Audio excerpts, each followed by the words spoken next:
Hello दोस्तों, आपके अपने channel all exam centre SS में स्वागत है। आज का वीडियो काफ़ी इम्पोर्टेंट होने वाला है क्योंकि आज हम महाजनपद काल के बारे में पढ़ने वाले हैं जो सभी एग्ज़ाम को लेकर काफ़ी इम्पोर्टेंट है। तो वीडियो स्टार्ट करते हैं। का पहला क्वेश्चन क्या बोला जा रहा है कि भारत में 7वीं और 6ठी शताब्दी ईसा पूर्व की शुरुआत में मौजूद राज्यों के नाम क्या क्या है। तो सबसे पहला राज्य का नाम है वो है मल्ल, दूसरा है बज्जी, तीसरा है कंबोज और लास्ट है कुरु। अगला सवाल, वह कौन सा साम्राज्य है जिसने सबसे पहले युद्धों में हाथियों का इस्तेमाल किया था। तो हाथियों का इस्तेमाल सबसे पहले मगध के साम्राज्य ने किया था। अगला क्वेश्चन, मगध राजवंशों को कालानुक्रमिक क्रम में व्यवस्थित कीजिए। कालानुक्रमिक क्रम बोल दिया तो पहले हर्यक वंश आएगा, फिर शिशुनाग वंश, फिर नंद वंश, उसके बाद मौर्य वंश आएगा। अगला क्वेश्चन, राजा खारवेल जो था वो कलिंग के चेदी वंश के सबसे महान शासक था। राजा खारवेल था जो कलिंग के चेदी वंश के सबसे महान शासक था।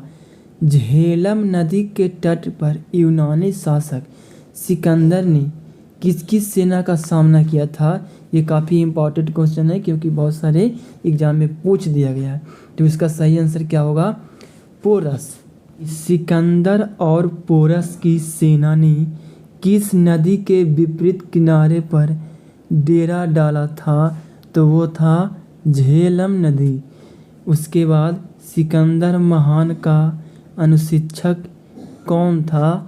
तो अरस्तु था। व्याकरणिक रचना अष्टाध्यायी संस्कृत भाषा की पहली व्याकरण पुस्तक है जिसे व्याकरणिक रचना अष्टाध्यायी कहा जाता है। यह किसने लिखा था? तो यह लिखा था पाणिनि ने लिखा था।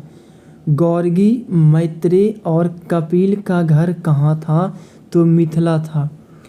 गौर्गी, मैत्रेय और कपिल का घर मिथिला था।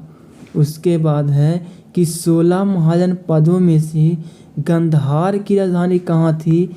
तो गांधार की राजधानी तक्षशिला था। गांधार की राजधानी तक्षशिला था।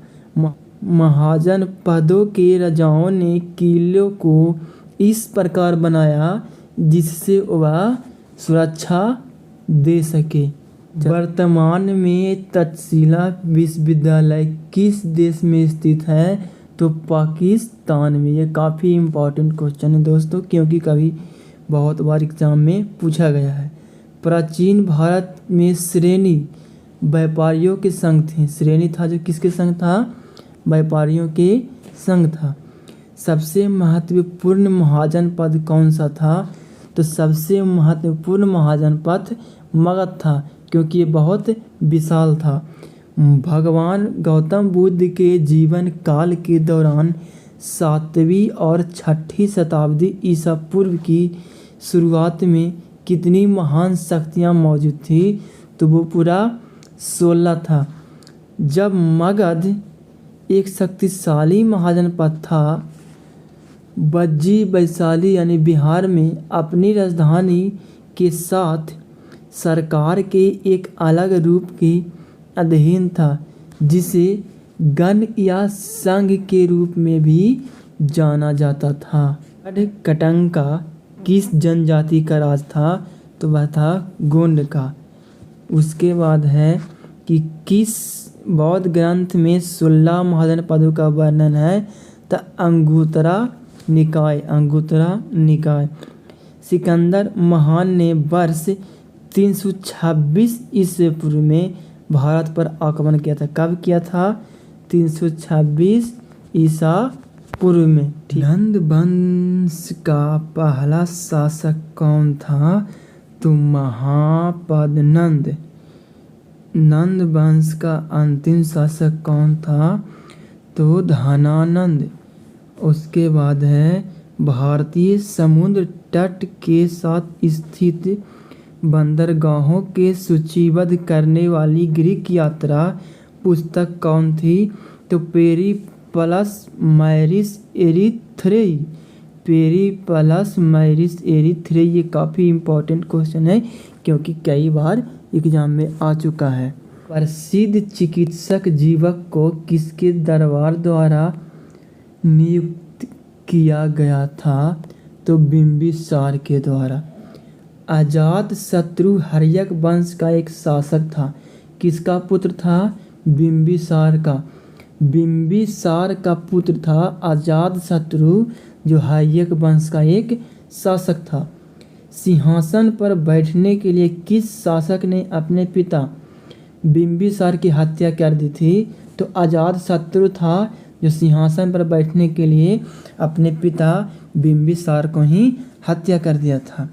उसके बाद है हर्यक वंश से मगध का पहला शासक कौन था? तो बिंबिसार था।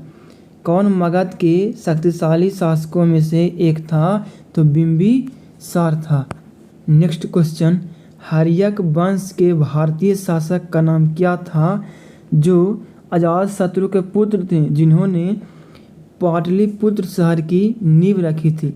वो था उदयन। उदयन ने पाटलिपुत्र शहर का नींव रखा था। 4वीं शताब्दी ईसा पूर्व में मगध की राजधानी को कहाँ स्थानांतरित कर दिया गया?